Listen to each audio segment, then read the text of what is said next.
Olá, pessoal. Estou eu aqui novamente com mais um colaborador do livro Contabilidade, não é, Socioambiental. Para quem não sabe, esse livro foi lançado recentemente pela editora Juruá e ele tem vários colaboradores, não é? Entre eles é o nosso colaborador Sérgio Saraiva, Nazareno dos Anjos e o Murtala Sifu. Ele não está aqui, mas o Sérgio está representando também, o colega, e ele vai falar agora do capítulo 5, métodos de valoração econômica de ativos culturais e ambientais. Por que ativos culturais e ambientais tudo junto, Sérgio? E Olá, professora, boa noite. também, né? Nós estamos aqui com a nossa bolsista de extensão, a Crisley, que também está aqui nos auxiliando, tá? E aprendendo também, né, Crisley? Com certeza. Oi, professora. A palavra é para você agora. Então, muito obrigado pela oportunidade, professora. Esse capítulo também foi uma outra experiência única. Eu entrei na UNB ávido pelo conhecimento, então essa disciplina e confeccionar o livro foi um ganho intelectual gigantesco para mim. Então, com muito prazer, eu também falo desse capítulo, que é o capítulo 5, que eu vou compartilhar aqui os slides, só um minutinho.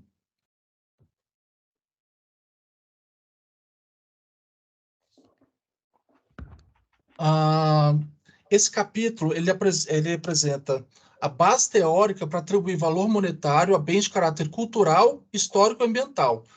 Ou seja, é valorar os serviços culturais que um prédio histórico, uma caverna oferece para a sociedade, os serviços ecossistêmicos, ou seja, os serviços prestados por ativos ambientais, como uma bactéria, um fungo, um rio, uma lagoa, uma cobra, por exemplo, que presta esse serviço para a sociedade, né?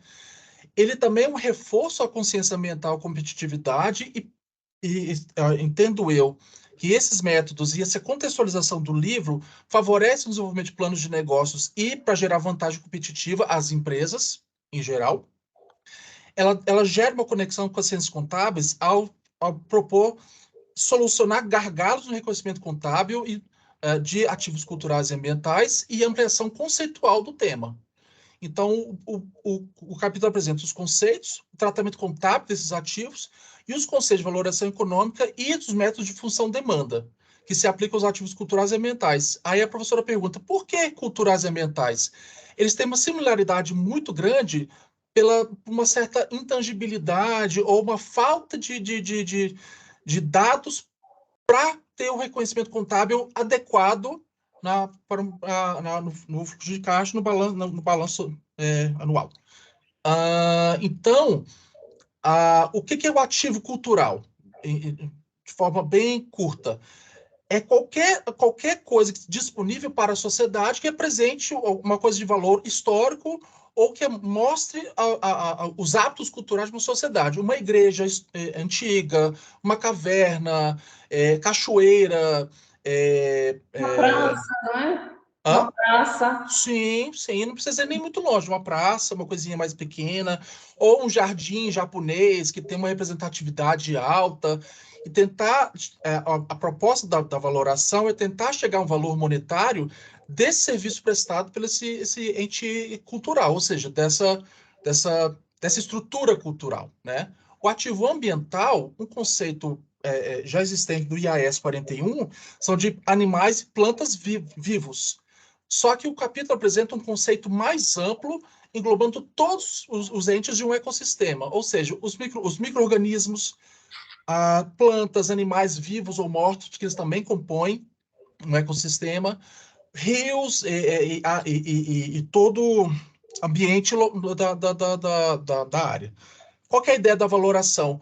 Quanto vale aquele micro-organismo que é responsável por fazer, sei lá, uma bactéria, um líquen que vai ser usado para a alimentação de um animal. Então, quanto custa esse líquen?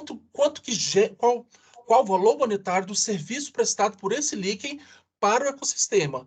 E para o ser humano, o serviço ecossistêmico é, por exemplo, um lago para ter lazer, uma plantação para gerar alimento, a polinização das abelhas é um serviço ecossistêmico.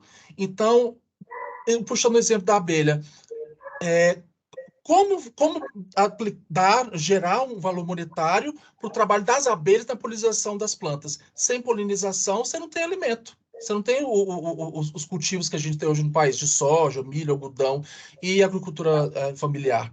Então, esse conhecimento contábil econômico é essencial para também colaborar na preservação desses animais. Isso é só um exemplo dentre vários. E tem alguns exemplos no livro também. Que bom, então a gente pode utilizar os métodos de valoração econômica, não é, que vem da economia, aplicar para os heritage assets, não é, que é os ativos culturais, e aí engloba ativos culturais, históricos e ambientais, e a gente pode utilizar esses métodos para valorar algo que a gente poderia imaginar que não é fácil ou que é impossível valorar, mas a gente consegue.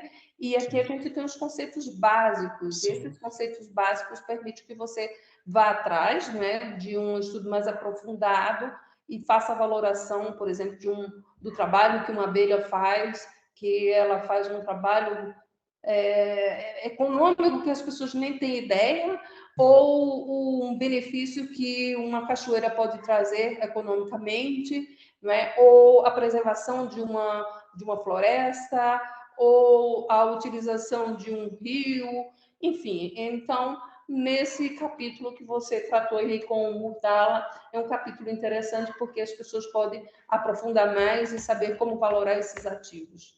Certo? Certo, professor.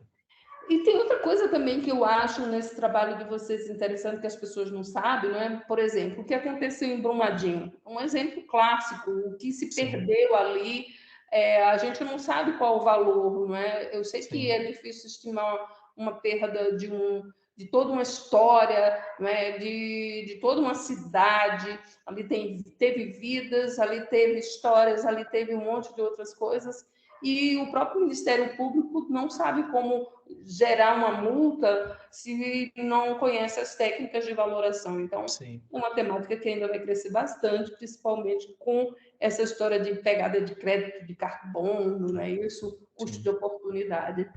Pô, Sérgio, eu tenho que dar meus parabéns para você e o Murtala por terem desenvolvido esse capítulo. Eu agradeço pela oportunidade, foi uma honra participar também desse capítulo. E eu espero que todos contemplem a leitura. Eu acho que vai agregar muito para quem quer conhecer mais a contabilidade socioambiental, quer se aprofundar no tema. Acho que o livro ele tem um caráter didático muito interessante para quem tiver interesse no assunto deslanchar. Ok, ótimo. Bom, então eu agradeço mais uma vez, tá, Sérgio? E a Crisley, não é? Que está aqui nos auxiliando na gravação desse pequeno vídeo. E para aqueles que tiverem interesse, o livro já está, não é, no site da Juruá, vocês podem adquirir, não é, Contabilidade Socioambiental. Tá, gente? Muito obrigada, Sérgio. Obrigada, Crisley. Obrigado, professor. Obrigado, Crisley. Boa noite.